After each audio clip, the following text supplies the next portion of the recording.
Our health is our wealth, यानी हमारा स्वास्थ्य ही हमारी धरोहर है। जी हाँ, एक स्वस्थ व्यक्ति ही सही मायनों में अमीर है। हेलो एवरीवन, स्वागत है आप सबका हमारे शो डॉक्टर से चर्चा में, जहां पर हम हर हफ्ते लेकर आएंगे एक नए डॉक्टर्स को जो आपके सभी पूछे गए सवालों के जवाब देंगे। और वो डॉक्टर्स नामी गिरामी प्लस एक्सपर्ट होंगे अपने फील्ड के। तो देर किस बात की, फटाफट कमेंट सेक्शन में पूछिए अपने सवाल और अपनी समस्याओं को। हमारे डॉक्टर्स देंगे आपकी समस्याओं का सॉल्यूशन। तो चलिए शुरू करते हैं आज का पहला एपिसोड एक जाने माने डॉक्टर, नेफ्रोलॉजिस्ट और रीनल डॉक्टर के साथ, डॉक्टर पुरु धवन। आइए स्वागत करते हैं हमारे डॉक्टर का। डॉक्टर नमस्कार। डॉक्टर, पहला सवाल जो हमारे पास है आपके लिए वो है कि आजकल की ज़िंदगी में ये देखा जा रहा है कि जो किडनी डिसीज़ है या किडनी डिसऑर्डर है, किडनी फेलियर के केसेस है, वो दिन पर दिन बढ़ते जा रहे हैं। बिल्कुल सही। ऐसा क्यों? हम ऐसी क्या गलती कर रहे हैं जो ये इतना केस बढ़ रहे हैं? देखिए, इसके लिए आपको समझना पड़ेगा कि किडनी फेलियर शुरू कैसे होता है। लोगों को लगता है कि किडनी फेलियर अपने आप हो गया, बट ऐसा नहीं है। किडनी फेलियर होने के पीछे जो सबसे बड़े कारण है वो है ब्लड प्रेशर और शुगर। और ब्लड प्रेशर शुगर ऐसी बीमारियां हैं जो हर दूसरे इंसान को होती ही होती हैं और लाइफ में कभी ना कभी हो ही जाती हैं। मगर जब हम इन बीमारियों का ध्यान नहीं रखते, आपका बीपी बढ़ा हुआ है, शुगर बढ़ी हुई है, आप ध्यान नहीं दे रहे, आप कह रहे हो ठीक है मैं मेडिसिन खा रहा हूँ बट चेक नहीं कर रहे, तो लापरवाही की वजह से, बीपी बढ़ने की वजह से, शुगर की वजह से किडनी पे इम्पैक्ट आना शुरू हो जाता है। और जैसे जैसे इम्पैक्ट बढ़ता है, किडनी के अंदर के स्ट्रक्चर को नुकसान पहुंचना शुरू होता है, तो किडनी अपने फंक्शन को खोना शुरू करती है। क्योंकि किडनी जो है वो हम उसको एक छन्नी की तरह मानते हैं, बट वो ऐसा एक्चुअली में होता नहीं है। वो उसके अंदर छोटे छोटे नेफ्रॉन्स होते हैं जो कि मिलियंस की संख्या में होते हैं और वो खुद सेल से बने हुए होते हैं। अब वो स्ट्रक्चर इतना डेलिकेट होता है कि अगर प्रेशर पड़ता है, मानो आपका ब्लड प्रेशर हाई है, हाई ब्लड प्रेशर है, ब्लड अंदर जा रहा है प्रेशर के साथ, और जब वो प्रेशर के साथ अंदर एंटर करता है तो वो जो स्ट्रक्चर है उसको सह नहीं पाता। यानी आपको कोई बार बार कहीं पर थप्पड़ मारता रहे तो क्या होगा, कुछ टाइम तो सह लोगे, उसके बाद क्या करोगे, उसे पीछे हटा दोगे। बॉडी के अंदर ऐसा नहीं हो सकता कि वो पीछे की तरफ हटा दे। तो वहाँ क्या होता है कि वहाँ पे सेल्स अपने अंदर चेंजेस ले आते हैं और अपने आप को हार्ड बना लेते हैं, सख्त मारते हैं, अब मारो, ठीक है, उसका इम्पैक्ट कम हो जाता है क्योंकि वो जिंदा रहना चाहता है। जब वो अपनी जिंदा रहने के लिए अपने आप को हार्ड बनाता है तो वो अपने कुछ फंक्शंस को खो देता है। इस प्रोसेस को हम कहते हैं स्क्लेरोसिस। स्क्लेरोसिस यानी हार्ड होना। और जैसे वो हार्ड होता है वो साइज में छोटा होना शुरू हो जाता है, किडनी श्रिंक करना स्टार्ट करती है। इसलिए जिनका ब्लड प्रेशर हाई होता है उनकी किडनी श्रिंकेज देखने को मिलती है कि किडनी का साइज छोटा हो गया। ये तो बात हो गई बीपी की वजह से। अब अगर हम शुगर के बारे में बात करें तो शुगर बॉडी के लिए फ्यूल की तरह काम करती है। भाई अगर आप खाना खा रहे हो, शुगर में कन्वर्ट हो रहा है, वो आपकी बॉडी को चला रहा है। मगर जब हम शुगर का इंटेक ज़्यादा करते हैं या फिर हमारे को डायबिटीज़ से उसकी वजह से हमारे ब्लड शुगर लेवल ज़्यादा बने रहते हैं, तो ये जो शुगर है जो आपको ताकत दे रही थी, ये आपकी बॉडी के सेल्स को डैमेज करना स्टार्ट कर देती है। और डैमेज कहाँ हो रहा होता है, वो छोटी छोटी वेसल्स में हो रहा होता है। क्योंकि हमारी, अगर हम वेसल्स के बारे में बात करें, हम कैपिलरी सिस्टम के बारे में बात करें, वो भी लाइफ सेल्स का बना है, टिश्यू का बना हुआ है। अब उसमें जो ब्लड फ्लो कर रहा है वो हाई शुगर के साथ आ रहा है। अब उसमें शुगर ज़्यादा होने की वजह से जो ब्लड फ्लो है वो रिस्ट्रिक्ट होना शुरू हो जाता है क्योंकि सेल्स खराब होने शुरू हो जाते हैं। और जब ब्लड प्रॉपर तरीके से किडनी में फ्लो नहीं करेगा तो उसको ऑक्सीजन नहीं मिली, खाना नहीं मिला, तो अंदर का जो टिश्यू है वो डैमेज होना शुरू होता है। शुगर से सिर्फ किडनी खराब नहीं होती, शुगर से इसी तरह का डैमेज हमारे आइज़ में भी देखने को मिलता है। इसी वजह से जब कोई पेशेंट हमें सस्पेक्टेड होता है कि इसकी किडनी शुगर से ख़राब हो रही है तो उसको किडनी के टेस्ट की जगह आंखों का टेस्ट करवा दिया जाता है, ये जानने के लिए कि अगर डैमेज हमारी आंखों में हो रहा है वही वैसा ही डैमेज हमारी किडनी में भी हो रहा होगा। तो क्योंकि ये दोनों बीमारी इतनी कॉमन है, हर दूसरे घर में मिलती हैं, इसी वजह से किडनी के पेशेंट्स अब कॉमन होते जा रहे हैं। तो अगर हम चाहते हैं कि हम किडनी फेलियर के पेशेंट ना बने, या अगर हैं तो हम ठीक होना चाहते हैं, तो सबसे प्राइमरी काम, पहला काम क्या बनता है, अपनी बीमारी को पहचाना कि किडनी फेलियर क्यों हो रहा है। क्या वो बीपी की वजह से हो रहा है, क्या वो शुगर की वजह से हो रहा है। अगर ये दो कारण हैं तो इनको पहले कंट्रोल में लेकर आना किसी भी कीमत पर। उसके लिए हो सकता है आपको इंसुलिन लेना पड़े, हो सकता है उसके लिए आपको अपनी बीपी की मेडिसिन को बढ़ाना पड़े, उसके लिए हो सकता है दिन में आपको 2-3 बार अपना बीपी शुगर टेस्ट करना पड़े, बट ज़िंदगी के लिए करना चाहिए। मेरा ये मानना है कि अगर आपको ठीक रहना है तो जो चीज़ें हम बताते हैं, समझाते हैं, उसे सीरियसली लेना एक किडनी फेलियर पेशेंट के लिए बहुत ज़्यादा ज़रूरी होता है। ओके तो सर ये बहुत अच्छा आपने क्लियर किया, लेकिन यहाँ पे एक छोटा सा पॉइंट और है जो मेरे दिमाग में आ रहा है और शायद दर्शकों के भी दिमाग में आ रहा होगा कि ये तो हो गया जिनको ये प्रॉब्लम हो गई, लेकिन जैसे नॉर्मल लोग हैं, नॉर्मल लाइफ जी रहे हैं और उनको ऑल ऑफ अ सडन पता लगता है कि किडनी खराब हो रही है, तो वो ऐसी कौन सी गलती कहीं ना कहीं भूल चूक में कर रहे होते हैं जिसकी वजह से किडनी फेलियर जैसी समस्या का सामना करना पड़ता है? देखिए, बीपी और शुगर जब एकदम तेज़ी से बढ़ता है ना, बॉडी एकदम समझ जाती है भाई अगर आपका बीपी एकदम बड़ा, आपके सिर में सिर दर्द हो जाएगा, है ना, आपको घबराहट होनी शुरू हो जाएगी। मगर अगर धीरे धीरे बीपी बढ़ेगा तो शरीर को महसूस नहीं होता, यानी आप स्ट्रेस ज़्यादा लेते हो, काम पे ज़्यादा फोकस रहते हो, बहुत ज़्यादा काम करते हो, बहुत ज़्यादा कॉफ़ी पीते हो या फिर तंबाकू का यूज़ ज़्यादा करते हो, तो उस केसेस के अंदर बीपी हमारा सडनली स्पाइक नहीं होता, धीरे धीरे लेवल्स पे बढ़ता है। तो जैसे जैसे वो बढ़ रहा है बॉडी एडजस्ट भी करके जा रही है। अच्छा, आपको महसूस ही नहीं होने देती क्योंकि वो आपके लिए काम कर रही है ना, वो आपको महसूस ही नहीं देंगी, आपको कोई तकलीफ देगी ही नहीं, एडजस्टमेंट कर जाती है।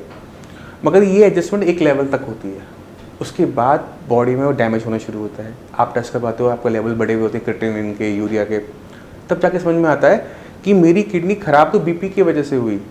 डॉक्टर कह रहे हैं बीपी से खराब हुई, बट बीपी मुझे कभी महसूस नहीं हुआ क्योंकि वो ऑल ऑफ द सडन नहीं हुआ, एक झटके में नहीं हुआ, वो over the period of time धीरे धीरे हुआ, तो आप वो मिस हो जाती है चीज़ें। इसलिए किडनी फेलियर को साइलेंट किलर भी कहा जाता है। इसी वजह से बीपी को, शुगर को साइलेंट किलर कहा जाता है क्योंकि ये बढ़ रहे हैं, आपको महसूस ही नहीं होता। क्योंकि जब एक पेशेंट को दिक्कत महसूस होगी तभी तो डॉक्टर के पास जाएगा। बिल्कुल, हर टाइम तो हम जा नहीं सकते ना, और जाना भी नहीं चाहिए। बिल्कुल बिल्कुल बिल्कुल। तो जब वो साइलेंटली हो रहा है, इस वजह से वो मिस हो जाता है।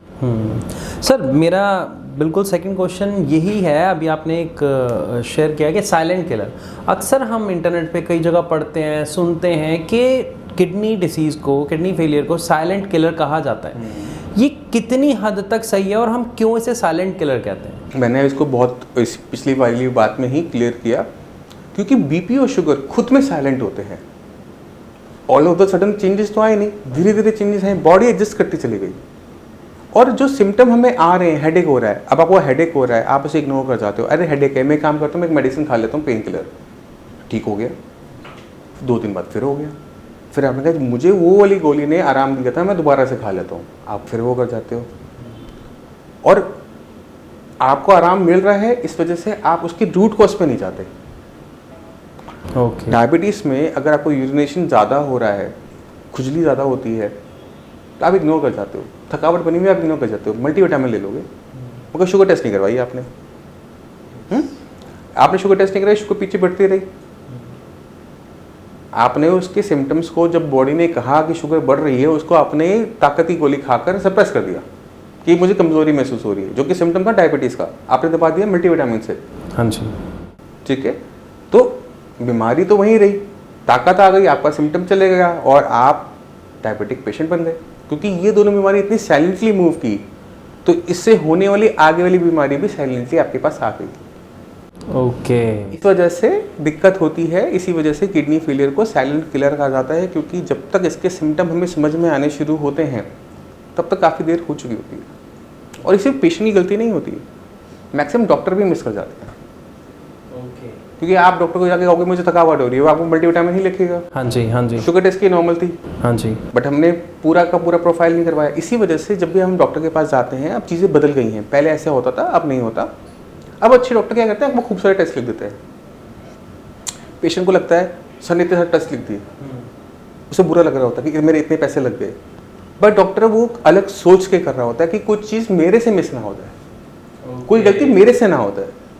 तो कहीं ना कहीं जो परसेप्शन है डॉक्टर को लेके कि टेस्ट लिखता है और फाइनेंस, बिल्कुल बिल्कुल अपने फायदे। एक अच्छा डॉक्टर सब कुछ कवर करके चलेगा कि उससे कोई गलती ना हो। ओके, आप मेरी बात समझे कि डॉक्टर जब आप उसके पास एक छोटा सा सिम्टम लेके जा रहे हो, वह आपको पूरी बॉडी का टेस्ट चेकअप लिख रहा है, उसको पता है कि मेरी एक गलती पेशेंट को भारी पड़ सकती है और पेशेंट की हेल्थ जाती है और डॉक्टर का नाम जाता है। तो उसको अवॉइड करने के लिए डॉक्टर स्टार्टिंग में मल्टीपल टेस्ट लिखता है, और जो कि सही भी है। पेशेंट समझ नहीं पाते क्योंकि डॉक्टर बताता नहीं है।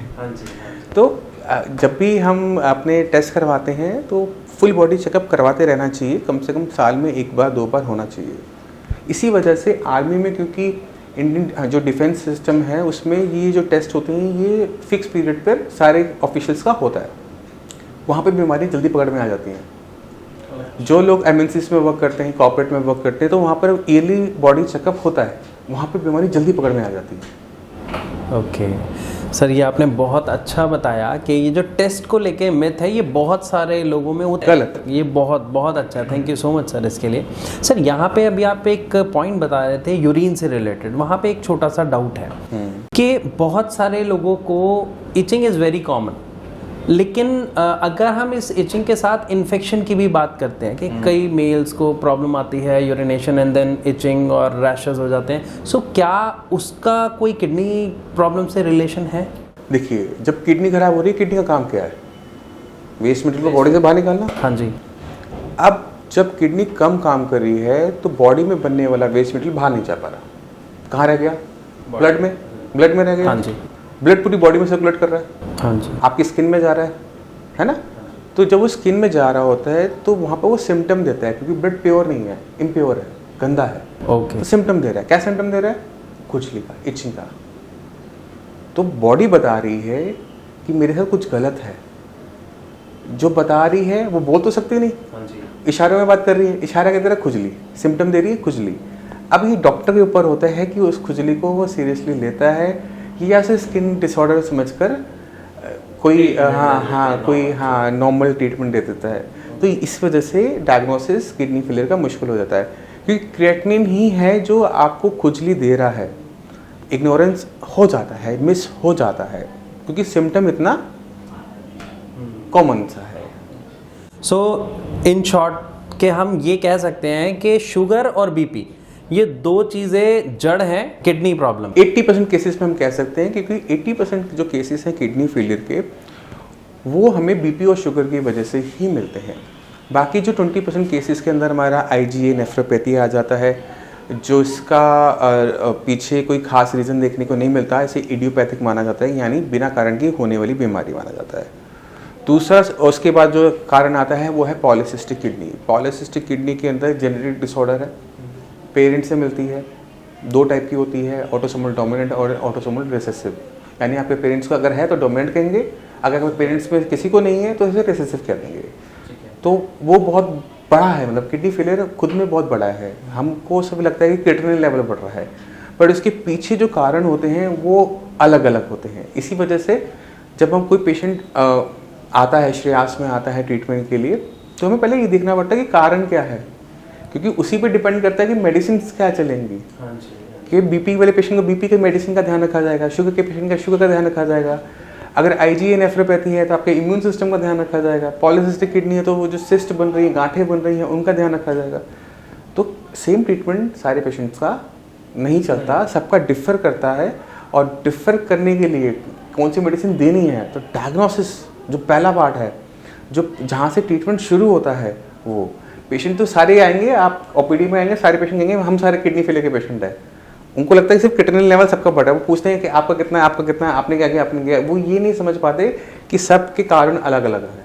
हाँ जी, ये सर एक पॉइंट है जो देखने को मिलता है। ये बहुत अच्छी सर आपने बात शेयर की, जो अब किडनी पेशेंट को पता लगेगी तो उन्हें समझ आएगा कि हर मतलब जितने पेशेंट्स अलग हैं उनकी प्रॉब्लम अलग है, उनका ट्रीटमेंट पीछे का कारण अलग अलग है, कारण अलग। अब जैसे बुखार होता है, हाँ जी, बुखार मलेरिया में भी है, टाइफाइड में भी है, थकावट में भी बुखार आ जाता है, गला खराब हो तो भी बुखार आ जाता है। बट सब में सेम मेडिसिन चलाता कोई डॉक्टर नहीं चलाता ना, सिम्टम बुखार है। इसी तरह से क्रिटिनिन बढ़ना एक सिम्टम है, किडनी फेलियर का बीमारी नहीं है, बीमारी कुछ और होती है। मगर हम जनरल में जो हम वीडियोस देखते हैं, जो हम पढ़ते हैं, उसे समझ नहीं पाते। हाँ जी, तो आसान भाषा में इसको बुखार की तरह समझो। बुखार के पीछे कारण अलग है। मलेरिया में मलेरिया की दवाई खाओगे, टाइफाइड में टाइफाइड की दवाई खाओगे, टीबी में टीबी की दवाई खाओगे, सेम दवाई सब पे काम नहीं करती ना। इसी वजह से किडनी फेलियर पेशेंट्स में डायग्नोसिस ज़रूरी होता है।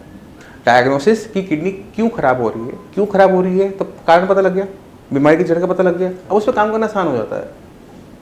इसलिए पेशेंट्स को समझना चाहिए कि हर पेशेंट दूसरे पेशेंट से अलग होता है, हर बॉडी दूसरी बॉडी से डिफरेंट होती है। ओके सर, अभी आपने बताया कि जब आपके श्रेयास में आपके यहाँ पे जब पेशेंट्स आते हैं तो एक क्वेश्चन है यहाँ पे मेरा कि आपके यहाँ पे श्रेयास में जो ट्रीटमेंट दिया जाता है पेशेंट्स को वो कैसे डिफरेंट है एलोपैथ से?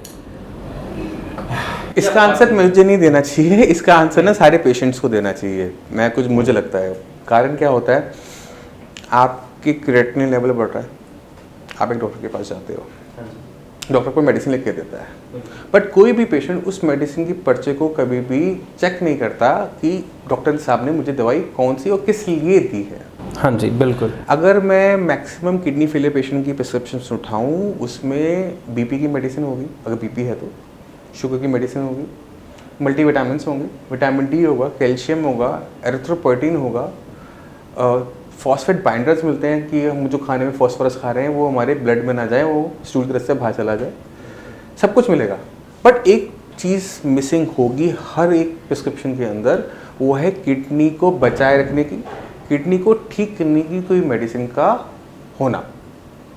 कोई भी नहीं मिलेगी क्योंकि बनी ही नहीं है। ऐसा नहीं कि आपको डॉक्टर देना नहीं चाहता, हाँ जी, क्योंकि एलोपैथी में वो चीज़ अभी तक डेवलप नहीं हुई है, तभी वो आपको दे नहीं पाता और आपको बता नहीं पाता कि मैं आपको वो मेडिसिन नहीं दे रहा। ओके। वो क्या करते हैं, एलोपैथी के अंदर बीपी और शुगर का मैनेजमेंट मच बेटर है देन आयुर्वेद। इस चीज़ को एक्सेप्ट कर लेने में कोई कमी नहीं है।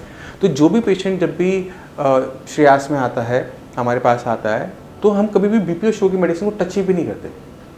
अच्छा, हम बस ये चेक करेंगे कि मैनेजमेंट सही हो रहा है या नहीं हो रहा। हो रहा है ऑल गुड, नहीं हो रहा हम उसमें इम्प्रोवाइजेशन करवा सकते हैं। बट एलोपैथिक मेडिसिन जो बीपी और शुगर के लिए वो खा रहा है, उसे हिलाने की ज़रूरत नहीं होती, क्योंकि अगर उसको हम हिला देते हैं, उसे चेंज कर देते हैं, उसे बंद कर देते हैं, जो बीपी और शुगर बढ़ेगा वो किडनी को फर्दर डैमेज करेगा, और जो डैमेज होगा वो किडनी हाई लेवल में शो कर देगा। क्योंकि पेशेंट वहाँ स्टेबल है तो उसे अनस्टेबल करने की बिल्कुल भी ज़रूरत नहीं होती। जो उस मेडिसिन में कमी है कि उसमें किडनी फेलियर की कोई ट्रीटमेंट नहीं है, बस हम उतना ही पार्ट उसमें ऐड कर देते हैं। ओके। तो पेशेंट को बेस्ट ऑफ बोथ वर्ल्ड मिल जाता है, यानी उसके पास बेस्ट ऑफ आयुर्वेदा हो गया, जिससे इसका क्रिएटिनिन लेवल डाउन हो रहा है, यूरिन लेवल डाउन हो रहा है, बॉडी में एनर्जी अच्छी तरीके से बन रही है, ब्लड बनना अच्छी तरीके से शुरू हो रहा है, और बीपी और शुगर जिसकी वजह से किडनी खराब हुई वो भी कंट्रोल में। जब बेस्ट ऑफ बोथ वर्ल्ड मिल रहा है, पेशेंट में इंप्रूवमेंट तभी 15 दिन के अंदर शो हो जाती है। अरे वाह। वरना आप लगे रहोगे। आप नॉर्मली क्या होता है कि पेशेंट गया, मेडिसिन खा रहा है, लेवल इस महीने गया लेवल था 4 था, अगले महीने गया वो 5 हो गया, अगले महीने गया 6 हो गया, it kept increasing. Reason being is kidney खराब होती जा रही है। बट सडनली जब वो शुरू करता है, देखता है कि लेवल्स डाउन होने शुरू हो गए।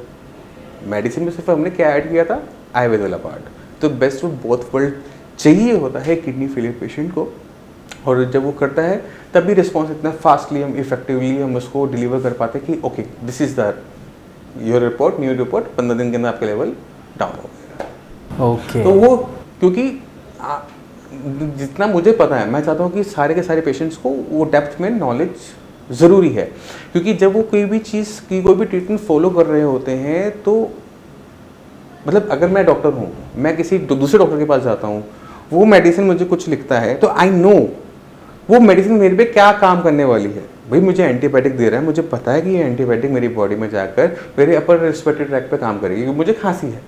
अगर डॉक्टर मुझे लिख देगा मेडिसिन की, मुझे यूरिन की इन्फेक्शन की मेडिसिन लिख देगा, तो मैं नहीं लूंगा ना। एग्जैक्टली, बिल्कुल। मैं पेशेंट था, मैं डॉक्टर एज ए पेशेंट दूसरे डॉक्टर के पास गया। हाँ जी। सेम वे किडनी फेलियर के अंदर मैं चाहता हूँ कि जितने भी किडनी फेलियर के पेशेंट हैं वो अपने ट्रीटमेंट को पहले इवेल्युएट करें, फिर हमारे पास आए। उन्हें लगता कमी है, मोस्ट वेलकम, पूरी हेल्प करेंगे। उनको लगता कमी नहीं है, लेवल इंक्रीज कर रहे हैं, वो सेटिस्फाइड हैं, तो अभी हम तो इवेल्युएट करना ज़रूरी है। आप उसे छोड़ दो, मिस कर जाओ, तो आपको ट्रस्ट नहीं बनता। जो मैं कह रहा हूँ वो मेरी बात आपको विश्वास नहीं होगा। तो जो हमारे व्यूअर्स हैं, मैं चाहता हूँ कि अपना प्रिस्क्रिप्शन निकालें एंड गूगल पे सर्च करो, एक एक सॉल्ट हर मेडिसिन के पीछे लिखा होता है, उसे सर्च करो एंड सेल्फ इवेल्युएट करो कि आप जो मेडिसिन ले रहे हो वो सही है किडनी के लिए या नहीं है।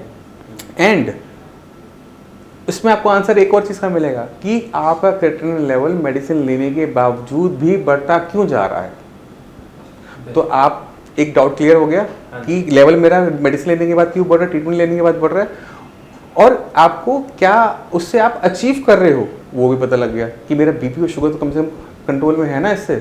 तो इसी वजह से हम जब भी कोई पेशेंट श्रेयास में आता है हम कभी भी उनकी एलोपैथिक मेडिसिन को टच करना पसंद नहीं करते।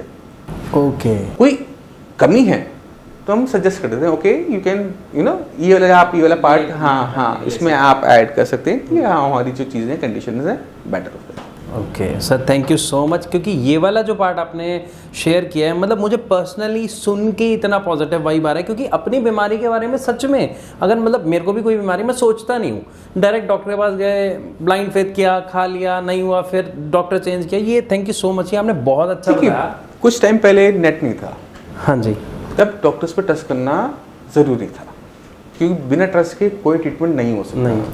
मगर जब चीज़ें आ गई हैं तो हमें चीज़ों के बारे में सर्च करना अच्छा भी लगता है और करना भी चाहिए। इसमें डॉक्टर को बुरा नहीं लगना चाहिए, क्योंकि अगर पेशेंट को आप इफेक्टिवली आप समझा देते हो कि आप उसकी बॉडी के साथ क्या करने वाले हो, एग्जैक्ट, और क्या आपकी मेडिसिन उसके साथ करने वाली है, कैसे आपको हेल्प करेगी, तो पेशेंट में ट्रस्ट बन जाता है और वो ट्रस्ट ही पेशेंट को ठीक करता है।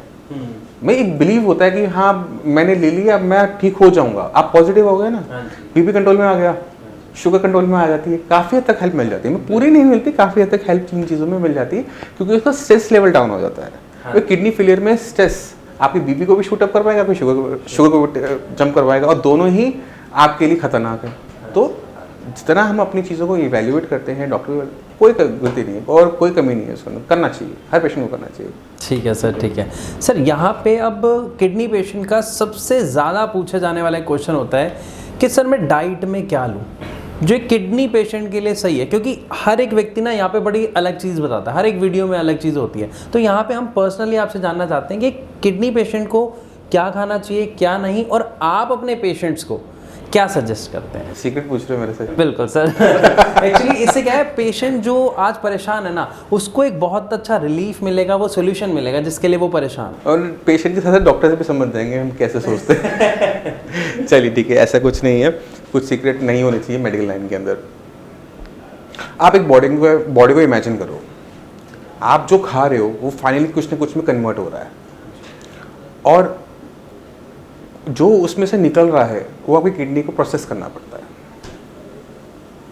तो हमने अगर बॉडी को ठीक रखना है तो सिंपल समझो कि गंदगी कम डालनी है। यानी अगर आपका घर है, आप शीशे दरवाजे खुले छोड़ देते हो, घर गंदा ज़्यादा हो जाता है। अगर शीशे दरवाजे बंद कर देते हो, घर गंदा होता है, कम होता है, डस्ट आती है, कम आती है। इसी तरह से हमने बॉडी के साथ करना होता है कि क्रिएटिनिन डस्ट है, बॉडी घर है। ओके। तो हमने अब क्रिएटिनिन को बॉडी में बनने ही कम देना है। क्रिएटिनिन प्रोटीन है, वो जो मॉलिक्यूल है वो प्रोटीन का मॉलिक्यूल है। कहाँ बन रहा है? मसल्स में बन रहा है। मसल्स में बनने वाला वेस्ट मटेरियल है। तो अगर मैं अपने खाने पीने के अंदर प्रोटीन की मात्रा ज़्यादा रखता हूँ, ज़रूरत से ज़्यादा, ज़्यादा नहीं, ज़रूरत से ज़्यादा, तो क्या होता है कि वो जो प्रोटीन है वो कन्वर्ट हो जाता है क्रिएटिनिन में। ओके। यानी अगर मेरे शरीर की रिक्वायरमेंट 10-20 ग्राम ऑफ प्रोटीन है डेली बेसिस पे, मैं 50 से 100 ग्राम लेता हूँ, तो जो एक्स्ट्रा है, जो 30-40 ग्राम मैंने एक्स्ट्रा खाया, वो क्रिएटिनिन में कन्वर्ट हो जाएगा। क्रिएटिनिन और इसके जैसे कई चीज़ों में कन्वर्ट हो जाएगा, और फाइनली क्या होगा? ब्लड में आ जाएगा, लेवल जंप कर देंगे। तो पहली चीज़ जो किडनी फेलियर पेशेंट को अपनी डाइट में करनी चाहिए वो है प्रोटीन की सही अमाउंट लेना, क्योंकि प्रोटीन की भी टाइप्स हैं। एक होता है लो डेंसिटी प्रोटीन, एक होता है हाई डेंसिटी प्रोटीन। आपको आसान शब्दों में समझाता हूँ। आप जब बीमार पड़ते हो, बुखार होता है, तो मम्मी क्या खिलाती हैं आपको? खिचड़ी। खिचड़ी में दाल होती है। बिल्कुल। क्यों खिलाती है आपको? ऐसा सुना है कि वो डाइजेस्ट आराम से हो जाए, शरीर में दिक्कत ना हो। तो नॉनवेज क्यों नहीं खाते? वो भी तो प्रोटीन है। नहीं, चिकन मटन क्यों नहीं खाते? नहीं, वो तो डाइजेशन में प्रॉब्लम कर देगा ना, डाइजेस्ट नहीं होगा, जैसा सुना है बहुत हैवी होता है। एग्जैक्टली। अब आपको समझ में आ गया, लो डेंसिटी प्रोटीन और हाई डेंसिटी प्रोटीन, दोनों प्रोटीन है, और प्रोटीन बॉडी की रिक्वायरमेंट है। बट आप सिलेक्ट कौन सा कर रहे हो किडनी फेलियर में, वो इंपॉर्टेंट हो जाता है। तो जितने भी किडनी फेलियर पेशेंट होते हैं जहाँ पर प्रोटीन की रिक्वायरमेंट होती है, भाई बॉडी में ब्लड बनना है, किससे बनेगा? प्रोटीन से। बॉडी में एंजाइम्स बने हैं, अमीनो एसिड्स बनेंगे किससे? प्रोटीन से। तो प्रोटीन बॉडी की बेसिक यूनिट है, यानी बिल्डिंग ब्लॉक है, उसका बॉडी में होना ज़रूरी है। अगर आप उसको सही तरीके से नहीं लोगे तो बॉडी डैमेज हो जाएगी। तो आपने डाइट के अंदर प्रोटीन को रखना है, बट कितनी अमाउंट में? ये इम्पोर्टेंट। कौन सा प्रोटीन, ये इंपॉर्टेंट हो जाता है। तो हाई डेंसिटी प्रोटीन तो बिल्कुल भूल जाओ, कभी नहीं मिलेगा। आप यहाँ आ गए तो आप भूल जाओ कि आपको चिकन मटन कभी खाने को मिलने वाला है, देखने को भी नहीं मिलने वाला। आपको जो मिलेगा वो है लो डेंसिटी प्रोटीन, जो कि हमें दालों के फॉर्म में मिलता है। ठीक है। अब दाल देनी है नहीं देनी ही, ये आपकी ब्लड रिपोर्ट्स बताती हैं। आपकी रिपोर्ट के अंदर, KFT के अंदर एक वैल्यू होती है total protein, albumin and globulin. ये प्रोटीन है, ये हमें बता रहे हैं कि बॉडी की में कितना प्रोटीन ब्लड के अंदर फ्लो कर रहा है। अगर ये कम है तो हम दाल देंगे, अगर नहीं है थोड़ा सा रुक जाएंगे या कम खा लेंगे, क्योंकि बॉडी में ऑलरेडी है। ठीक है, तो वो रिपोर्ट्स के बेसिक्स पे हमें पता लग जाता है कि पेशेंट को प्रोटीन डाइट पे डालना है नहीं डालना। और क्योंकि अगर आप प्रोटीन नहीं भी ले रहे तो मैक्सिमम पेशेंट में दिक्कत नहीं आती। ओके। आपने जहाँ घर बन होता है ना, वहाँ पे मजदूर लोग रहते हैं। हाँ जी। उनके बच्चे देखे हैं आपने कभी? हाँ बिल्कुल। उनमें एक चीज़ कॉमन होती है, उनका पेट थोड़ा सा बाहर की तरफ होता है, मटके टाइप में होता है। हाँ जी गोल। ठीक है, क्योंकि उनकी बॉडी में प्रोटीन की डेफिशिएंसी है, इसलिए उनका पेट बाहर है। अच्छा। अगर वो ग्रोथ लेते हैं, हाइट आपकी जितनी हो जाती है, बॉडी बिल्ड में भी हाइट अच्छी हो जाती है, क्योंकि वो कार्बोहाइड्रेट ज़्यादा खा रहे होते हैं, सूखी रोटियां खा रहे होते हैं, अचार के हाथ प्याज के साथ खा रहे होते हैं। तो बॉडी में हम जो कार्बोहाइड्रेट डालते हैं वो फाइनली कन्वर्ट हो जाता है प्रोटीन में, बॉडी की रिक्वायरमेंट के हिसाब से। ओके। बॉडी का सिस्टम है, ये नहीं तो उसको मैं कन्वर्ट कर लूँगा, वो नहीं तो उसको ब्रेक डाउन करके कार्बोहाइड्रेट में कन्वर्ट करते हुए एनर्जी में कन्वर्ट कर दूँगा। ये मैकेनिज्म है। तो हम बॉडी का वो मैकेनिज्म यूज़ कर लेते हैं जब हम प्रोटीन को बंद करते हैं, तो बॉडी में प्रोटीन की डेफिशिएंसी नहीं आती है। तो पहली चीज़, पेशेंट को डाइट के अंदर प्रोटीन को बंद करना होता है, कम करना होता है, डिपेंडिंग अपॉन द रिपोर्ट्स। अब एक किडनी फेलियर पेशेंट की बॉडी में और भी बहुत कुछ हो रहा है ना। अब पोटेशियम एक बड़ी खतरनाक चीज़ है। आप KFT करवाओगे ना, उसमें पोटेशियम आता है। ये पोटेशियम अगर ज़्यादा है तो ये आपको हार्ट अटैक दे देता है। आपका क्रिएटिनिन लेवल नॉर्मल हो, पोटेशियम 7+ हो, आप डॉक्टर के पास दिखाओगे, डॉक्टर देगा डायलिसिस कर दो। अच्छा। सिर्फ पोटेशियम के बिहाफ पे, क्योंकि पोटेशियम अगर बढ़ता है तो ये आपके हार्ट को रोक देता है। ओके। पोटेशियम मसल्स को ताकत देता है मूवमेंट की, बट ज़रूरत से ज़्यादा हो जाएगा तो थकावट बढ़ा देगा। तो जहाँ पर वो ताकत दे रहा था वहाँ पर थकावट में कन्वर्ट कर देता है। तो दिल अगर धड़कता है, थक जाए और बंद हो जाए तो क्या होगा? हार्ट अटैक होगा। तो पोटेशियम को कंट्रोल करना किडनी फेलियर पेशेंट में ज़रूरी है, क्योंकि बॉडी के अंदर पोटेशियम कितना रहेगा वो किडनी करती है काम। जब किडनी कम काम कर रही है तो पोटेशियम कंट्रोल नहीं हो रहा। अब जब वो कंट्रोल नहीं हो रहा तो हमारे पास खाने पीने से कंट्रोल करना पड़ता है। जो पहले ऑटोमेटिक था उसे मैनुअल करना पड़ता है। आप बात समझ रहे हो कि पहले आपके पास एक मशीन थी जो ऑटोमेटिकली काम कर रही थी, आपको कुछ नहीं करना पड़ता है, आप जो खाते थे वो मैनेज कर देती थी। अब वो काम नहीं कर रही, अब वो मैनुअल मोड में है। मैनुअल मोड में अब हम खाएंगे पिएंगे अपने अगर सही तरीके से तो पोटेशियम की मात्रा कंट्रोल में रहेगी। इसी वजह से किडनी फेलियर पेशेंट्स को हाई पोटेशियम चीज़ों से अवॉइड करना चाहिए। अब सवाल कहेगा कि हाई पोटेशियम आइटम होते क्या हैं, सारे के सारे सोच रहे होंगे सब यही बिल्कुल सब। तो पोटेशियम हर चीज़ में, हर खाने पीने की चीज़ में पहली चीज़ तो ये जान लेनी चाहिए। आप कुछ भी खाओ, चावल, गेहूँ, सब्जियाँ, फ्रूट्स, ऐसी कोई फूड आइटम नहीं जिसके अंदर पोटेशियम की मात्रा ना हो। अच्छा। बट हमें उन चीज़ों को सिलेक्ट करना होता है जिनके अंदर पोटेशियम की मात्रा कम है। ओके। तो उसका छोटा सा रूल है। वेजिटेबल्स के बारे में बता देता हूँ। जो भी सब्जी ज़मीन के नीचे लग रही है ना, तो ज़मीन में पोटेशियम ज़्यादा होता है, तो इस वजह से ज़मीन से नीचे लगने वाली सब्जियों में पोटेशियम की मात्रा ज़्यादा है, छोड़ दो। अब जब कोई प्लांट की पत्तियाँ होती हैं उसमें पोटेशियम की मात्रा ज़्यादा हो जाती है, छोड़ दो। तो पत्तेदार सब्जियाँ, पालक, बथुआ, मेथी, सरसों, धनिया, पुदीना, चटनियाँ, साग बंद, आलू, शकरकंदी, अरबी, जेबिगन, कचालू ज़मीन के नीचे लग रहे हैं, बंद कर दो। अब अक्कों की सब्जियां तो खत्म हो गई। बिल्कुल बिल्कुल सर। अब बचा क्या? क्योंकि पेशेंट का भी यही सवाल होगा सबका इस टाइम। तो हमें पता होता है, क्योंकि हम जब पेशेंट को बता रहे होते हैं ना, तो पेशेंट हमें कहता है सर आपने तो सारी सब्जियां हमसे छीन ली, अब खाएंगे क्या नहीं खाएंगे। बिल्कुल। तो जो भी सब्जी एज ए फ्रूट लग रही होती है किसी भी पेड़ पे, पौधे पे, बेल पे, और खा सकते हो। तो घिया, तोरी, परवल, पेठा, करेला, बैगन, टमाटर, भिंडी, फूल गोभी, पत्ता गोभी हम ऐड कर रहे हैं, बैगन है, सारी सब्जियाँ जितनी चाहो उतनी खाओ, मटर हैं, फलियाँ हैं, जितनी भूख है, जो सब्जी बनानी है बनाओ, खाओ। ओके। कि बिना खाए शरीर नहीं चलने वाला। वेजिटेबल खत्म हो गए। फ्रूट्स 2 रीज़न से रिस्ट्रिक्टेड होते हैं। एक तो फ्रूट की बॉडी की रिक्वायरमेंट नहीं होती, क्योंकि जो फ्रूट्स में है वो वेजिटेबल में है। फ्रूट्स मीठे हैं क्योंकि इसमें शुगर है, वेजिटेबल्स मीठी नहीं है क्योंकि इसमें शुगर नहीं है। ओके। तो हम क्या करेंगे, हम फ्रूट्स को वेजिटेबल से हम चेंज कर सकते हैं, हम सैलेड पे जा सकते हैं, हम खीरा खा लिया, मूली खा ली, वो कर सकते हैं। सेम ताकत मिलते हैं, जो हमें एप्पल में मिलता है वो हमें गाजर में मिल जाता है। ठीक है ठीक है ठीक है। जमीन के नीचे गाजर लगती है, बट हमने बंद नहीं की। अब मुझे समझ गया था आप क्या पूछने वाले थे। ठीक है, तो हम गाजर मूली अलाउड कर देते हैं। अच्छा, तो सर इसमें मेरा फिर वही क्वेश्चन बीच बीच में मैं पूरा कर लूँ, उसको पूरा खत्म हो जाएगा ना, वरना वो रह जाएगा। सॉरी सॉरी बिल्कुल। ठीक है, तो फ्रूट्स के अंदर हमें कुछ चीज़ों का ध्यान रखना होता है, जैसे एप्पल है, पपाया है, और मस्क मेलन खरबूजा, और आजकल लेमन मेलन श्रद्धा जैसे हम कहते हैं, ये आते हैं। तो ये आप फ्रूट्स खा सकते हो 1 कप।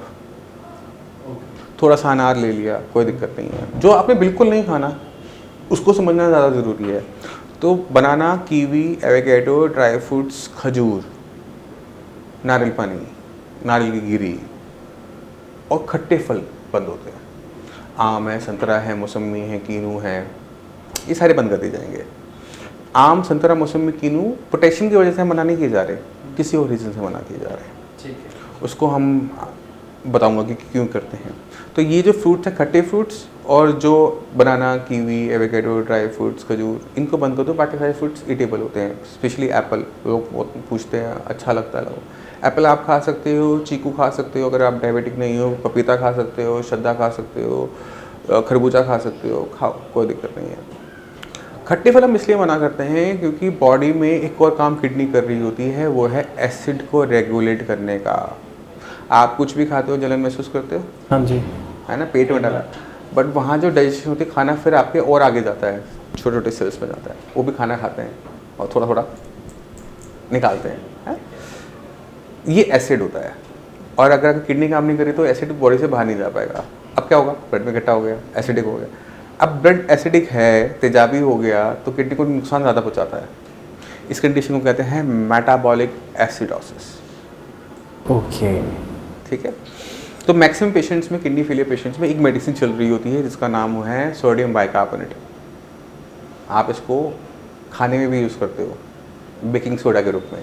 ब्रेड बनती है, ढोकला बनता है, उसमें हाँ डलता जी है, हाँ जी हाँ जी। बेकिंग सोडा होता है। तो बेकिंग सोडा ही सोडियम बाइकार्बोनेट है। इसी वजह से इस एसिड को रेगुलेट करने के लिए हर किडनी फेलियर पेशेंट में ऑलमोस्ट ये सोडियम बाइकार्बोनेट की टैबलेट आपको देखने को मिलेगी ही मिलेगी। नोडोसिस के नाम से, सेबोसिस के नाम से, और बहुत नाम से आती है। ये इसलिए रखी जाती है कि एसिड रेगुलेटर है, क्योंकि अगर इसको रेगुलेट नहीं किया तो किडनी तेज़ी से ख़राब हो जाएगी, ठीक नहीं होगी। उससे तेज़ी से ख़राब से रोकने के लिए उसको वहाँ पे हम प्लेस किया जाता है, और जो कि सही है। सोडा खाना नुकसान देता नहीं, कम खाओ ज़्यादा खाओ कोई नुकसान नहीं करेगा। एसिडिटी भूख बढ़ा देता है।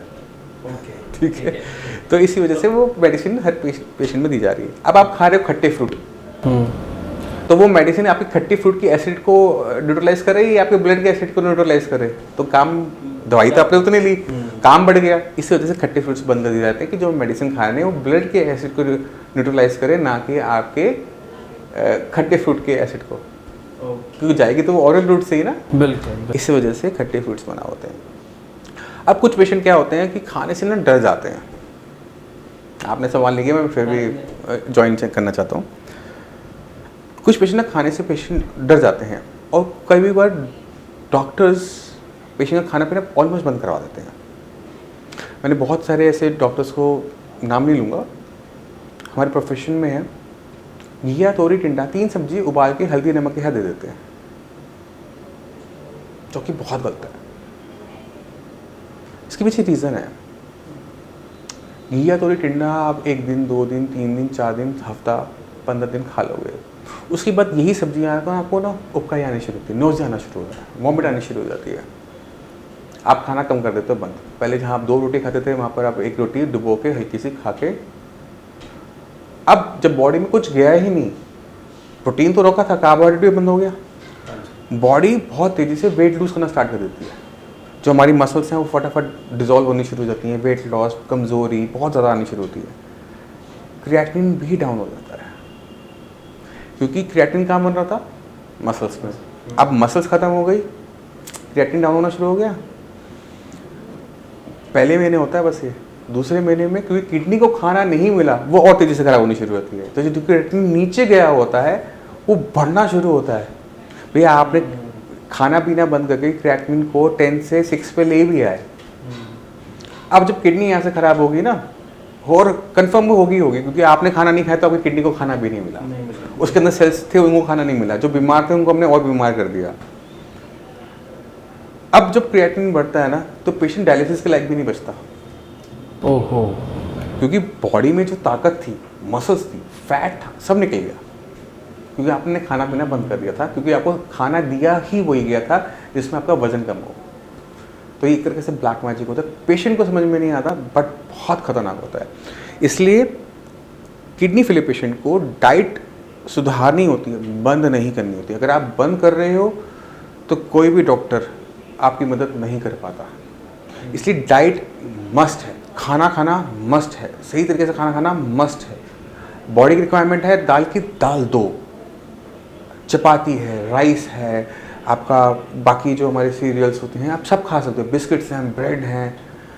हम पेशेंट को सांभर देते हैं, आप घर में पाव भाजी बनाना चाहो बिना सब्जियों का ध्यान रखते हुए आप बनाओ, खाओ इसको, क्योंकि बिना खाए सर्वाइवल नहीं है किसी भी कीमत पे। तो खाना किसी भी कीमत पे बंद नहीं करना चाहिए। और घिया तोरी टिंडा अगर आपसे नहीं खाया जा रहा तो उसे बंद कर दो, क्योंकि उससे जो आप अगर क्रिएटिनिन डाउन कर भी लोगे तो वो टिकेगा नहीं, और किडनी इस तरह से खराब होगी कि डायलिसिस करने के लिए बॉडी नहीं बचेगी। ठीक है, बिल्कुल, क्योंकि डायलिसिस कोई खराब चीज़ नहीं है, इसे बहुत डर की तरह दिखाया जाता है, बट डायलिसिस एक लाइफ सेविंग प्रोसीजर होता है। इसमें दिक्कतें अलग टाइप की होती हैं। मैं आपको आप मुझसे लास्ट में सवाल करना तो हम से कवर करूंगा कि लोग बहुत डरते हैं, समझ नहीं है उनको, इस वजह से डरते हैं। तो इसको मैं इस वीडियो के एंड में कोशिश करेंगे कि हम इसको कवर अप कर लें। ठीक है सर। यहाँ पे अभी जब हमने सब्जियों की बात शुरू की थी, डाइट की बात शुरू की थी, तो आपने वहाँ पे बताया था कि पोटेशियम कितना खतरनाक है, और पेशेंट्स को भी जो देख रहे हैं व्यूअर्स उनको भी समझ आया होगा, क्योंकि आज तक वो क्रिएटिनिन को वैल्यू देते हैं, परेशान होते हैं, और पोटेशियम को शायद इतना तो देना भी चाहिए, तो वो गलत नहीं है। क्रिएटिनिन हमें बता रहा है किडनी की हेल्थ के बारे में, ठीक है, इसलिए इसकी वैल्यू है, इम्पोर्टेंस है। इम्पोर्टेंट समझाता हूँ आपको, मैं आसान शब्दों में समझाता हूँ। आप के घर में रोज मेड आती है सफाई करने के लिए, आप आए घर देखते गंदा है तो आप पहला सवाल क्या करोगे घर वालों से? जी मेड आज आई थी नहीं आई थी? आपका घर गंदा है, अब आप क्या पूछते हो? क्रिएटिनिन बढ़ गया?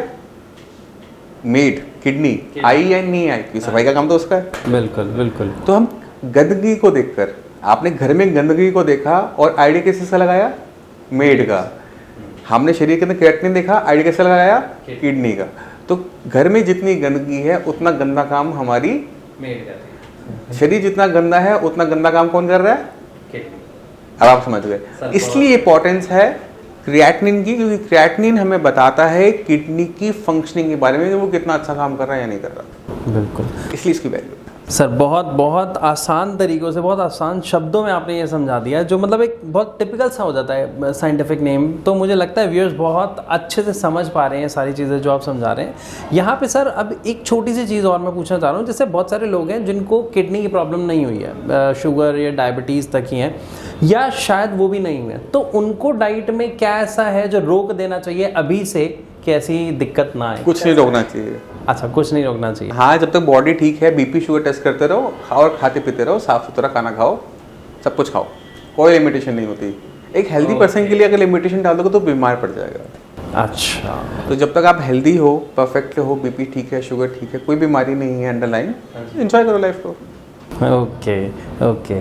और ये भी सर मेरे को आपका जो आपने एक्सप्लेन किया जो एक किडनी पेशेंट को खाने के लिए, वो बहुत अच्छा था, क्योंकि आई होप यहाँ पे ना एक बहुत पॉजिटिव वाइब आई है जो मुझे आ रही है और बहुत सारे व्यूअर्स को आ रही है कि किडनी पेशेंट भी खा सकता है, क्योंकि उसे ऐसा लगना शुरू हो जाता है ज़िंदगी खत्म, अब खाना खत्म। पेशेंट की गलती कभी भी नहीं होती। पेशेंट हमेशा एक डॉक्टर को फॉलो कर रहा होता है, डॉक्टर साहब ने मुझे दिया है मैं ऐसे फॉलो करूँगा। तो कहीं ना कहीं दिक्कत गलत ट्रीटमेंट की होती है। ओके, आपको बॉडी को समझना है, बॉडी की रिक्वायरमेंट को समझना है, किडनी को समझना है, किडनी को जिंदा रखने के लिए खाना ज़रूरी है। ये सर। अगर आप खाना पीना बंद कर दोगे, किडनी खराब आपकी है और ख़राब होगी, जब डायलिसिस की नौबत आएगी तो शरीर साथ नहीं देगा, बाकी सारे आगे के रास्ते बंद हो जाते हैं। क्योंकि किडनी फेलियर एक सेल्फ प्रोग्रेसिव डिसऑर्डर है, बढ़ने वाली बीमारी है, ठीक है। इसे होल्ड करना आसान नहीं है।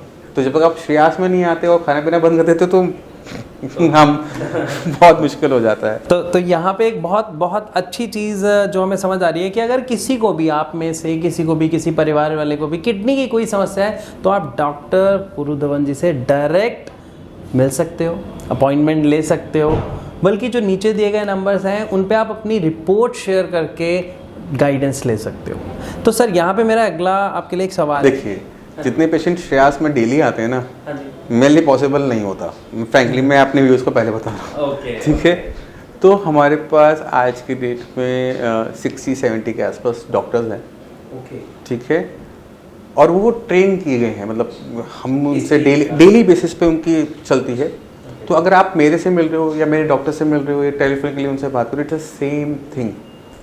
जो मैं बात कर रहा हूँ वो ये बात कहेंगे, ठीक है। क्योंकि इम्पॉसिबल हो गए हैं, मतलब मेरी प्रैक्टिकली इम्पॉसिबल, एग्जैक्टली। तो आप अपॉइंटमेंट लेकर आ सकते हैं, और अगर नहीं आ सकते तो डॉक्टर्स की टीम है, आपसे फ़ोन पे बात करती है, उनकी रिपोर्ट्स लेती है, डायग्नोसिस बनाती हैं, रिपोर्ट्स मेरे पास आती हैं, देन उसके हिसाब से जो मेडिसिन बिल्कुल जानी होती हैं तो वो मैं और डॉक्टर प्रगति, माय वाइफ, वो दोनों देखते हैं। तो हमारा दिन थोड़ा सा लंबा ज़रूर जाता है, बट यस, जो काम है सो करना है, जो काम भगवान ने दिया है उसको तो करना पड़ेगा, वरना तो ऊपर वाले की लाठी जो। बिल्कुल बिल्कुल। तो यहाँ पे ये आपने सर काफ़ी अच्छा क्लियर किया कि अगर कोई भी पेशेंट आता है तो उसे, मतलब वो निश्चिंत हो के जाए कि जो वो दवाई ले रहा है, चाहे वो आपसे मिल रहा है, चाहे दूसरे डॉक्टर से मिल रहा है, तो कोई ऐसी मेन है डायग्नोसिस। यस यस यस, ठीक है। तो सर यहाँ पे अब एक और क्वेश्चन है जो अक्सर किडनी पेशेंट ज़्यादातर पूछता है डॉक्टर से या जो और पेशेंट होते हैं उनसे, और डरता है कि क्या किडनी की जब स्थिति बिगड़ती है, जिसको हम कहते हैं लेवल्स बढ़ते हैं, तो ऐसे सुनने में आता है कि जी बस डायलिसिस इसका उपचार है और कुछ नहीं है। क्या ये सच है? आप एलोपैथी एंगल से आप मेरे से पूछ रहे हो। जो सुना, जो क्वेश्चन आए हमारे, मैंने आपको कहा था अपनी मेडिसिन निकालो। मेडिसिन, जब आपने मेडिसिन ही नहीं खाई, बीपी शुगर की मेडिसिन खा के आप सोच रहे हो कि आपकी किडनी ठीक हो जाएगी, नॉट पॉसिबल। इतना लॉजिक हर पेशेंट के पास होता है। यस। जब आपने ये वैल्यूएट कर लिया कि जो मेडिसिन मैं खा रहा हूँ काम नहीं करी, किडनी खराब होती चली जाएगी, तो क्या नेक्स्ट स्टेज होती है? डायलिसिस। तो पेशेंट के लेवल 3 और 4 होते हैं। डॉक्टर पहले बोलते हैं कि आपको डायलिसिस करवाना पड़ेगा, आपको ट्रांसप्लांट करवाना पड़ेगा। इसलिए बोलते हैं कि उसे पता है कि होने वाला क्या है, क्योंकि वो मेरे बस के तो है नहीं कंट्रोल करना। हाँ जी, हाँ जी, है ना। तो फाइनली आपको लैंड कहाँ करना पड़ेगा? मेरे दूसरे सर्जिकल प्रोसीजर पे। बिल्कुल बिल्कुल। आपको डायलिसिस करवाना पड़ेगा जिंदगी भर, या फिर ट्रांसप्लांट करवाना पड़ेगा। अगर हम उस बीमारी को वहीं रोक देते हैं तो काम बन जाएगा। बिल्कुल। अगर किडनी थोड़े से फंक्शन को बढ़ा ले तो काम बन जाएगा। क्योंकि किडनी के पास एक सुपर पावर है। जैसे हमारा लीवर है, अगर मैं काट दूं, निकाल दूं, आधा हिस्सा निकाल दूं, तो आधा हिस्सा पूरा छिपकली की पूंछ की तरह पूरा हो जाता है, रीजनरेट कर जाता है। किडनी नहीं कर सकती। ताकत है उसकी लीवर की, नहीं कर सकती। आपके स्किन पे कट लग जाए एकदम जख्म भर जाता है। किडनी के पास ये पावर नहीं होती। किडनी का दूसरी पावर है। उसके बाद दूसरी पावर क्या? अपने फंक्शन को एक्सपेंड मान लेने की। मेरी किडनी इन्फेक्शन से खराब हो गई, स्टोन से किडनी पूरी खराब हो गई, मेरा क्रिएटिनिन लेवल क्यों नहीं बढ़ता? क्योंकि दूसरी किडनी जिसको कुछ नहीं हुआ था, वो उसका खराब वाले का भी काम उठा लेती है। दोनों बहनें हैं, लेफ्ट किडनी राइट किडनी बहनें हैं। तो एक बहन को कुछ हो तो दूसरी बहन कहती है चल भाई तेरे घर का काम भी मैं कर देती हूँ। तो ये इसके पास ताकत है ना एक्स्ट्रा काम को उठा लेने की। तो जब हमें पता है कि किडनी के पास ये ताकत है, तो हम इसी ताकत को यूज़ करते हैं हर किडनी फेलियर पेशेंट में। किडनी के काम को एक्सपेंड करने का काम हम श्रेयास में कर देते हैं। जैसे किडनी का काम एक्सपेंड होता है, फंक्शन बढ़ते हैं, तो वो creatinine level, urea level down होने शुरू हो जाते हैं और पेशेंट की कंडीशन पहले से बेटर होनी शुरू हो जाती है। तो हमें दोनों बहनों को ध्यान में रखते हुए काम करना होता है। और अच्छी बात है ना, हमें 2 किडनी है, सिंगल की किडनी होती तो ये बहन वाला कंसेप्ट ना आ पाता। और जैसे आ कहते हैं ना, एक होता है और एक 11 होते हैं। तो यहाँ हम किडनी के मामले में ऐसा नहीं कह सकते। यहाँ पे हम कह सकते हैं 1 और 1 2 ही होते हैं, बट हाँ 2 तो होते हैं ना। तो क्योंकि दूसरा किडनी काम ले लेती है तो उसको हमें यूज़ करना चाहिए, उसको फंक्शंस को बढ़ा के क्रिएटिनिन लेवल, यूरिन लेवल को डाउन करना आसान है और स्टेबिलिटी बनाए रखने के लिए वो काम आ जाता है। पूरे डाउन ना हो, जैसे मैंने मान लो कि एक पेशेंट मेरे पास आया, आप मेरे पास आए, आपने कहा मेरा क्रिएटिनिन लेवल 8 है, 8 पे किडनी 100% डैमेज में होती है, ऑलमोस्ट 90-100% तक डैमेज में होती है। मैं कहता हूँ ठीक है, मैं आपके काम करता हूँ, मैं आप दोनों किडनी को हम मेडिसिन स्टार्ट करते हैं, आपका लेवल 8 से 4 आ जाएगा, बिल्कुल नहीं जाएगा, क्योंकि जब एक बहन ना होने पर दूसरी बहन काम कर रही है तो कुछ ना कुछ कमियां रह जाएंगी काम के अंदर। हाँ जी, हाँ। तो लेवल 8 का 4 हो सकता है, 8 का नॉर्मल करना आसान काम नहीं होता। वो किन केसेस में होता है, वो केसेस अलग होते हैं। वो केसेस होते हैं ए की आई के, ए एक्यूट, के stand for kidney, I stand for injury. यानी अगर हमारी किडनी झटके से काम करना बंद कर दे तो झटके से स्टार्ट हो जाती है, ठीक है। जब किडनी धीरे धीरे खराब होती है तो धीरे धीरे ठीक होती है। ओके। अगर कोई पेशेंट कोई पेन किलर ज़्यादा खा ले, बहुत सारे पेन किलर जो किडनी को डैमेज करते हैं, अपना निमोसिलिड है, डाइक्लोफेनाक है, खाया, रिएक्शन हुआ, किडनी को काम बंद। तो जैसे उसने बंद किया, ट्रीटमेंट शुरू करता है, झट से वो वापस फंक्शनल। तो ऐसे केसेस में जो लेवल्स हैं बिल्कुल नॉर्मलाइज हो जाते हैं। बट जब किडनी बीपी से ख़राब हो रही है, शुगर से ख़राब हो रही है, तो उसको नॉर्मलाइज करने में टाइम ज़्यादा लगता है। तो सर आपसे मैं जितने सवाल पूछ रहा हूँ आप उनके उतने ही शानदार और इजी तरीके से आंसर्स दे रहे हो, और आप यकीन मानेंगे मेरे उतने ही और सवाल आ रहे हैं।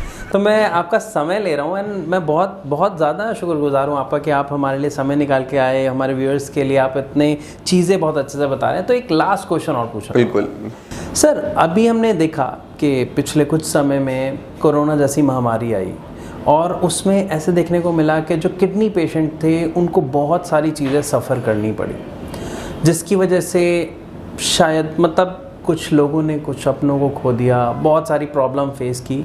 तो अब यहाँ पे मेरा क्वेश्चन ये है कि अभी जैसा न्यूज़ में सुनने को आ रहा है कि वेव 3 आ सकती है, तो किडनी पेशेंट्स को वहाँ पे क्या चीज़ ध्यान रखनी चाहिए, स्पेशली अगर मैं पूछूँ तो वैक्सीनेशन से रिलेटेड और इस बीमारी से बचने से, प्लस अपनी हेल्थ को ठीक रखने में? जब फर्स्ट वेव आई ना तो बहुत कम पेशेंट थे जो गए, मतलब अगर सेकेंड वेव में हम बहुत ज़्यादा हेल्प नहीं कर पाए। हमने परसेंटेज निकाली थी क्योंकि किडनी फेलियर पेशेंट्स में डेथ रेट बहुत ज़्यादा होती है कोविड की वजह से। 13% पेशेंट श्रेयास के एक्सपायर किए।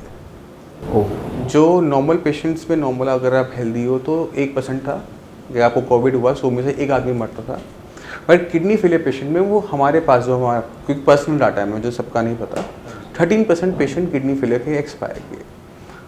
अब इसको आप बुरा भी मान सकते हो और अच्छा भी मान सकते हो। आप ये कह सकते हो कि हमने 87 पेशेंट को बचा लिया और 13 में हम फेल हो गए, और उसको उल्टे तरीके से भी दे सकते हो कि 13 पेशेंट चले गए। हाँ जी। अब हमें एक चीज़ तो समझ में आ गई कि हमें कोविड के साथ रहना पड़ेगा। There is no escape. आप जो मर्जी कर लो, ये केसेस ज़ीरो शायद कभी ना हो।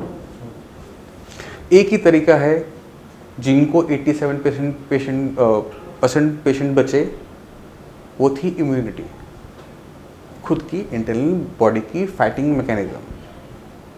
तभी हम आज बैठे हुए हैं और लोग जिंदा हैं। तो इम्यूनिटी एक फैक्टर है जो हमें बचा सकती है कोविड से।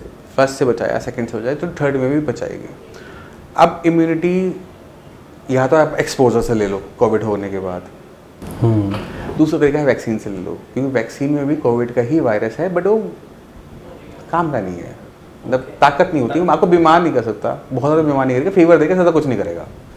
तो जितने भी किडनी फेलियर पेशेंट्स हैं, मेरी उनसे रिक्वेस्ट है, हम तो अपने सारे पेशेंट्स को वैक्सीन के लिए कह चुके हैं। तो स्पुतनिक भी आ गई है इंडिया में, तो स्पुतनिक और या फिर कोवैक्सीन किडनी फेलियर पेशेंट्स को प्रेफर करनी चाहिए। कोविडशील्ड भी ख़राब नहीं है, बट कोविडशील्ड फीवर देती है, फीवर देने से क्रिएटिनिन लेवल जम कर जाते हैं, पेशेंट घबरा जाता है। तो वो घबराहट ना हो, इस वजह से कोवैक्सीन एंड स्पुतनिक, इन दो वैक्सीन्स पे किडनी फेलियर पेशेंट को फोकस करना चाहिए। अगर उनके एरिया में अवेलेबल है तो गो फॉर इट, अगर नहीं है गो फॉर कोविडशील्ड, क्योंकि उसकी अवेलेबिलिटी ज़्यादा है, ठीक है, और आगे भी बनी रहेगी।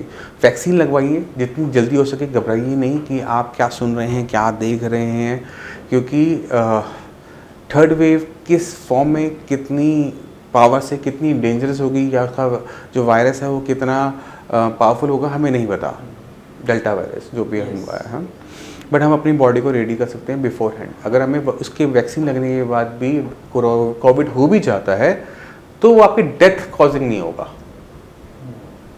भाई मेरी बात समझ लेते हैं, बीमार होना अलग बात है, बीमारी से मरना अलग बात है। तो बीमार हो जाए कोई दिक्कत नहीं, डेथ ना हो, है ना। बिल्कुल। तो वैक्सीन लगवाइए, वैक्सीन के अलावा हमारे पास अभी कोई दूसरा ऑप्शन नहीं है दूर दूर तक।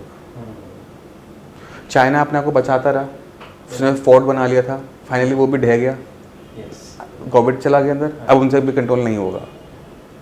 जब केसेस सुन रहे हैं कि 10-20 केसेस आ रहे हैं, धीरे धीरे वहाँ पर भी एक्सप्लोड होगा और उन्हीं लोगों में होगा जो नॉन वैक्सीनेटेड हैं।